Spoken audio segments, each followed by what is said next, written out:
So in this video, we're going to talk about radicals and rational exponents. There are some slides that I'm not going to go over that I sent out in the remind that you need to make sure you copy. That way you understand the different type of roots and everything else. So on this one, we want to find all the real roots, and we have a couple examples. So I have the sixth roots of 64. So I want to put that into math symbols. Right now that's words. I want to see math symbols because that makes more sense to me. The sixth root means I have a radical with an index number of a 6, and this ends up being my radicand, my number under the radical. Okay. Now, all I need to do is break it down to find out how many real roots. But a couple of things I need to know is I have an even radical index number. Even index number, a positive radicand, which means I should have two real solutions. Okay, and this also goes back to when we did quadratic functions. Anytime we took the square root of something, we had a plus or a minus. Well, the same thing happens here. So I have an even index. It means my answer is going to be plus or minus. I'm going to have two answers, one positive, one negative version. So I'm going to go ahead and break down 64 just for practice. So 64 breaks down to 2 and 32.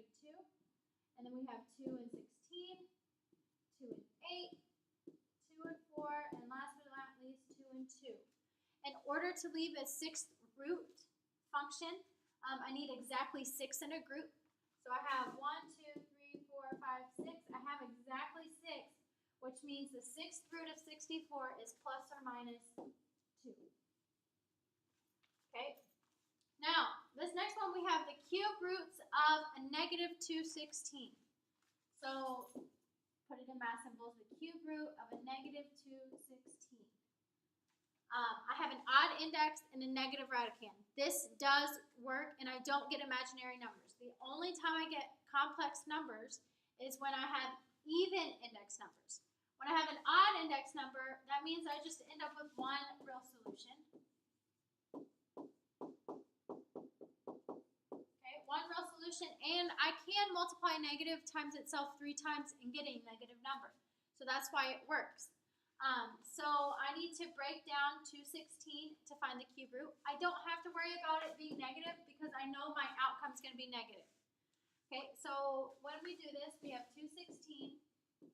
It breaks down to 2 and 108, and then 2 and 54, and then 2 and 27. And when I get to 27, I have to switch gears and switch my prime number to 3 and 9 and then 3 and 3.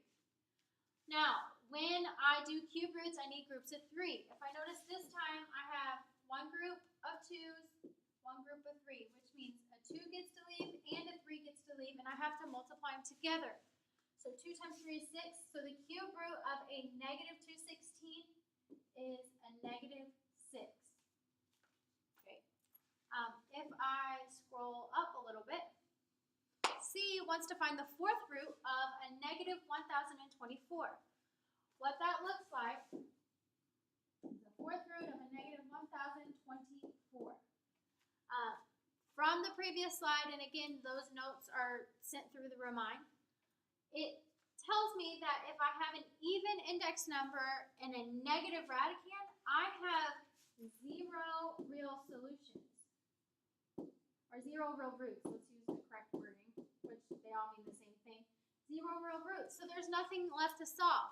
But yes, you can take the fourth root of a negative 1024. You would just get complex numbers. But right now, it asked us for real roots, so there are no real roots, so I can't find anything.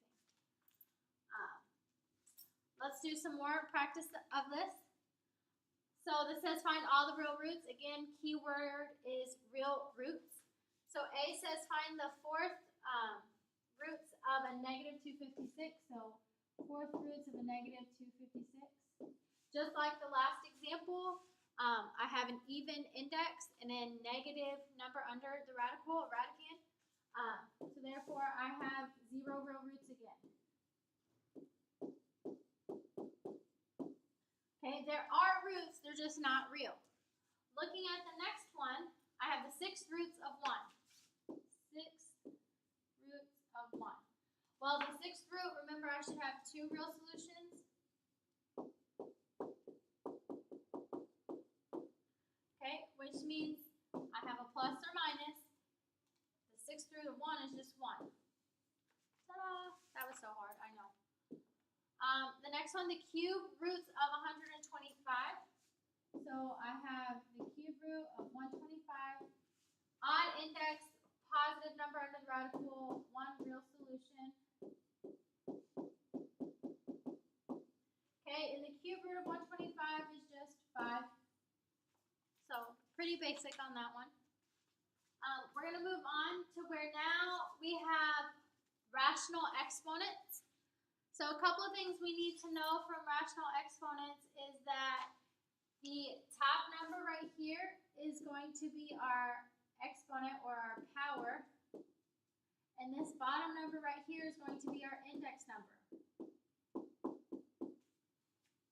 Now, we want to write it in radical form as well as simplify. There's always more than one way to do this. I'm going to show you both ways.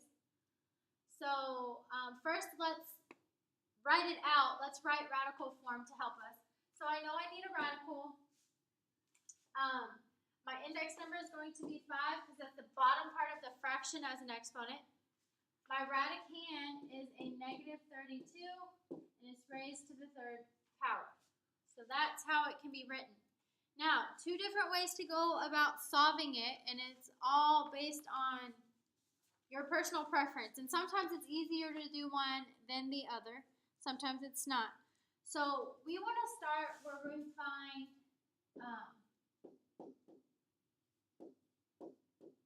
we're going to evaluate the root first, meaning I'm going to find the fifth root of 32. The fifth root of 32. So that means I need to break down 32.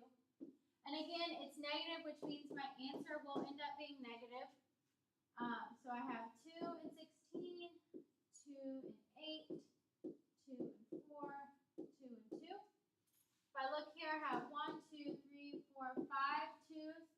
So the fifth root of a negative 32 is a negative 2. Then I have to cube it. I can't forget about that. So then I have to cube it. So the cube root of a negative 2 cubed would be negative 2 times negative 2 times negative 2, which is a negative 8. Okay, now we're going to do the same question, but we're going to evaluate the power first. This does get a little messy. It might take us some time, and it might take up more of my screen, but that's okay. We'll work through it. So in this one, we want to evaluate the power first. So I still have the fifth root of a negative 32 cubed.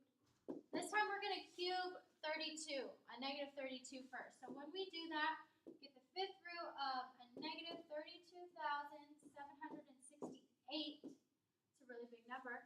And now I need to find the fifth root of that. Again, in the end, I should get negative 8. My number under the radical is negative, which means my answer in the end should be negative. So let's break it down. I'm going to give me some more whiteboard space. So let's see. We have a 32,768. 2 does go into that, and it goes into it 16,384. And then I break that down. 2 goes into that, 8,192. 2 goes into that one, 4,096. And we keep repeating this process. Okay? So now 2 goes into that, 2,048. From here, 2,000 goes into that, not 2,000, I'm sorry. 2 goes into that, 1,024. And we keep going. So now we have 2 times 512, 2 times a 256, 2 times a 128. I'm running out of space, and I tried not to. And then we go to 2 and 64, and we all know 64. We've been breaking that down for so long. 2 times 32, 2 times 16, 2 and 8. Oh, still running out of space. Oh, look, I even ran out of space there.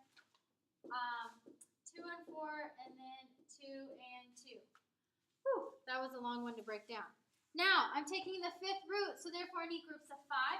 So I have 1, 2, 3, 4, 5 right here. That's one group. Okay. I have 1, 2, 3, 4, 5 right there. There's 2 groups. And then I have 1, 2, 3, 4, and 5. There are 3 groups. Meaning, 2 gets to come out for each group. I have 3 groups of 2. 2 times 2 is 4, times 2 is 8. Get negative 8. Okay, that was a long, torturous one. Hopefully we don't have to do another big number again. Okay, let's see. Oh, we have another one. This time we have a different exponent. Okay, we have, write the expression of 64 to the 1/3 power in radical form and simplify. We have our method 1 where we evaluate the root first, our method 2 where we evaluate the power first. It does not matter how you do it.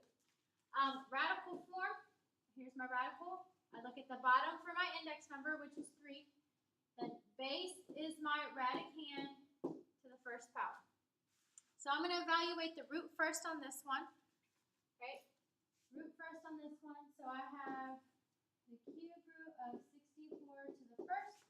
I need to break down 64. 64 breaks down to 2 and 32. 2 and 16, 2 and 8, 2 and 4, and then 2 and 2. Okay, I'm taking the cube root, so therefore I need groups of 3. So 1, 2, oops, too many, 3. So that doesn't belong there. And then I have another group of 3. So the cube root of 64 would be 2 times 2, which is 4. So I have 4. I raise it to the first power, which just gives me 4. Okay. Looking at my next one, I want to evaluate the power first. So here I have the cube root of 64 to the first. Well, 64 to the first is just 64, so then I take the cube root of 64. I just simplified that one. Over there, there's no need to do the work twice. We know it's 4. Again, it does not matter which method you choose as long as you know you can do the math. Okay? Now, we're given it in radical form. We want to go to rational exponents. If your exponent can be simplified, please simplify it. If not, that's okay. Not all of them can be. So if I'm looking here, I'm noticing that I have an index number of an 8, an exponent of a 4, my radicand's 13. So I take my radicand and I do my exponent over my index number. Well, 4 over 8 can simplify to 1/2. That's all I need to do. I don't need to simplify. I don't need to try to solve it. That's all I'm wanting. Okay, from here, I have 13 as my radicand. I have 15 over 5. Well, that simplifies to 13 to the 3rd power. And then I decided to add one more just for the video, so this is a special one. I have the 4th root of x, y to the 7th. Remember, my exponent for the x is 1. So that means I have x. Its exponent is going to be 1 over 4, while the y's exponent is going to be 7 over 4. So this would be my final answer. Those would be exponents I can't simplify. So that does happen. And this is the video for radical and rational exponents.